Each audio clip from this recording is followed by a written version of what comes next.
2014 সাল, ইংল্যান্ডের Lords cricket ground.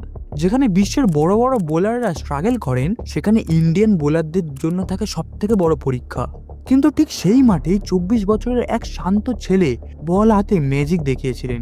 সেই ম্যাচে 6 উইকেট হল নিয়ে তিনি শুধু ইংলিশ ব্যাটিং লাইন আপকে গুড়িয়ে দেননি, বরং টিম ইন্ডিয়ার সেই ঐতিহাসিক ম্যাচে সবথেকে বড় ভূমিকা পালন করেছিলেন। ইনি সেই বোলার যিনি নিজের ইন্টারন্যাশনাল ডেবিউ ম্যাচে নিজের প্রতিভার প্রমাণ দিয়েছিলেন। মাত্র 19 বছর বয়সে ডোমেস্টিক ক্রিকেটে সচিন তেন্ডুলকরের মতো লেজেন্ডকে 0 রানে আউট করার কৃতিত্ব আছে তার ঝুলিতে।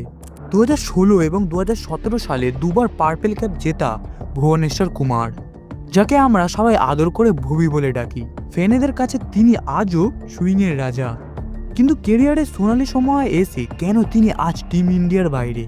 আজকের ভিডিওতে আমরা জানবো what happen to Bhubaneswar Kumar. 1990 সালের 5ই ফেব্রুয়ারি মিরাটে জন্মগ্রহণ নেয়া ভুবির জীবনটা কিন্তু শুরু থেকে ক্রিকেটে মরা ছিল না।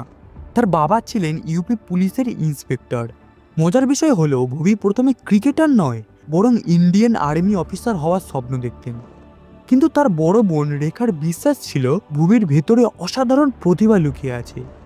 বোনের জেদ আর অনুপ্রেরণায় 13 বছর বয়সে ক্রিকেট একাডেমিতে পা রাখেন তিনি। এরপর থেকে তার পরিশ্রম আর বলের ওপর নিয়ন্ত্রণ তাকে খুব দ্রুতই ইউপির ফার্স্ট ক্লাস টিমে জায়গা করে দেয়। 2008 সালে সচিনকে আউট করা সেই বিখ্যাত বলই তাকে ক্যারিয়ারের মোড় ঘুরিয়ে দিয়েছিল এবং পুরো বিশ্বকে মেসেজ দিয়েছিল a new superstar has arrived. 2012 সালে পাকিস্তানের বিপক্ষে টি-20 ডেবিউতে নিজের প্রথম ওভারেই নাসির জামশেদকে সেই ইনসুইঙ্গার ক্লিন বোল করা আজও ফ্যানেদের চোখে ভাসে। সেই ম্যাচে মাত্র 9 রান দিয়ে 3 উইকেট নিয়েছিলেন ভুবি। তার ঠিক 5 দিন পর ওডিআই ডেবিউতে প্রথম বলেই উইকেট। ভারতের হয়ে ডেবিউ ওডিআইতে প্রথম বলেই উইকেট নেওয়া প্রথম বোলার তিনি। তার উইকেট নেওয়ার ভঙ্গি ছিল একদমই শান্ত আর সংযত, যাকে বলা হয় proper silent treatment against the batsman. গল্পটা এই পর্যন্তই রূপকথার মতোই ছিল, কিন্তু এরপরে শুরু হলো ভুবনেশ্বর কুমারের ডাউনফল। আপনারা যদি খেয়াল করেন 2012-13 সালে ভুবির সিম পজিশন ছিল কিছুটা এরকম। 2016-17 সালে সেটা একদমই বদলে গেল, আর এখান থেকে শুরু হলো ভুবির সেই সমস্যা। প্রশ্ন হলো কেন তিনি এটা চেঞ্জ করলেন। 2014 সাল পর্যন্ত ভুবির ফোকাস ছিল শুধু সুইংয়ের ওপর, কিন্তু যখন একজন বোলার সুইং করানোর জন্য কবজি দিয়ে বল ফ্লিক করেন, তখন গতি কিছুটা কমে যায়। ভুবির গতি তখন 120 থেকে 130-এর ঘরেই থাকতো। 2015 সালে অস্ট্রেলিয়া ট্যুরে ফ্ল্যাট পিচে তিনি 80 ম্যাচে 168 রান দিয়ে দিলেন। তখন ক্রিকেট মহলে কথা উঠল, ভুবি তো শুধু সুইং বোলার, ওর তো পেস নেই। অনেকে মজা করে তাকে মিডিয়াম পেসার বা স্পিনার বলেও ট্রোল করত। ততদিনে বিরাট কোহলি টেস্ট ক্যাপ্টেন হয়ে গেছে। বিরাট এবং কোচ রবি শাস্ত্রীর চাওয়া ছিল একদমই ক্লিয়ার, তাদের এমন একজন বোলার চাই যার গতি ব্যাটসম্যানকে ভয় দেখিয়ে দেবে। সিলেকশন কমিটিও তাতে সাই দিল। ভুবি বুঝতে পারলেন টিমে টিকে থাকতে হলে তাকে গতি বাড়াতেই হবে। এই স্পিড বাড়াতে গিয়ে তিনি জিমে সময় দিলেন, শরীরে শক্তি বাড়ালেন, কিন্তু এর ফলে তার সেই ন্যাচারাল রিস্ট পজিশন চেঞ্জ হয়ে গেল।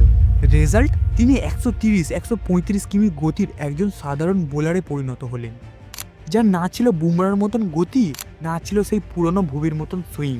ফ্যানেরা বলতে শুরু করলো গতির লোভে ভুবি তার আসল শক্তিটাই হারিয়ে ফেললো। গতি বাড়ানোর জন্য শরীরকে যে এক্সট্রা এফার্ট দিতে হয়েছিল তা তার শরীর নিতে পারেনি। এখান থেকে শুরু হলো ইনজুরির সমস্যা। হিপ ইনজুরি, ব্যাক ইনজুরি বারবার তাকে মাঠের বাইরে পাঠাতে লাগলো। আর ঠিক সেই সময়ে তার জীবনে নেমে এলো সবথেকে বড় অন্ধকার। 2021-এর IPL চলাকালীন তার বাবা লিভার ক্যান্সারে মারা যান। এদিকে ইনজুরি, অন্যদিকে বাবার মৃত্যু শোক। একজন মানুষের পক্ষে কি এত মেন্টাল প্রেশার নেওয়া সম্ভব? এই সময় তার পারফরমেন্স গ্রাফ নিচে নামতে শুরু করলো, আর নির্বাচকরা মুখ ফিরিয়ে নিলেন। 2022-এ টি-20 বিশ্বকাপের পর তাকে নীল জার্সিতে দেখাই যায়নি। আজ বুমরা, আজদীপ যখন হেডলাইন দখল করে আছে, ভুবি তখন অনেকের কাছে ফরগটেন আইকন। কিন্তু ভুবি হার মানেননি। 2024 সালে ঘরোয়া ক্রিকেটে ফিরে বাংলার বিপক্ষে 8 উইকেট নিয়ে তিনি প্রমাণ করেছিলেন যে ক্লাস কখনো পুরনো হয়ে যায় না। এই পারফরমেন্স দেখে আরসিবি তাকে 2025-এর আইপিএলে 10,75,00,000 টাকায় কিনেছিল। আজ হয়তো ইন্ডিয়া টিমের স্টেজটা তার জন্য আগের মতন বড় নয়, কিন্তু ভুবনেশ্বর কুমারের নাম যখনই মনে আসবে ফ্যানেদের মনে কিন্তু তার নামটা একবার হলেও আসবে। ফ্যানেরা ভাববে যে একসময় একটা বলার ছিল যা সুইং বড় বড় ব্যাটসম্যানকেও হার মানতে বাধ্য করেছিল। আপনার কি মনে হয় বিসিসিআর কি আর একটা চান্স ভুবনেশ্বর কুমারকে দেওয়া উচিত? কমেন্টে জানান।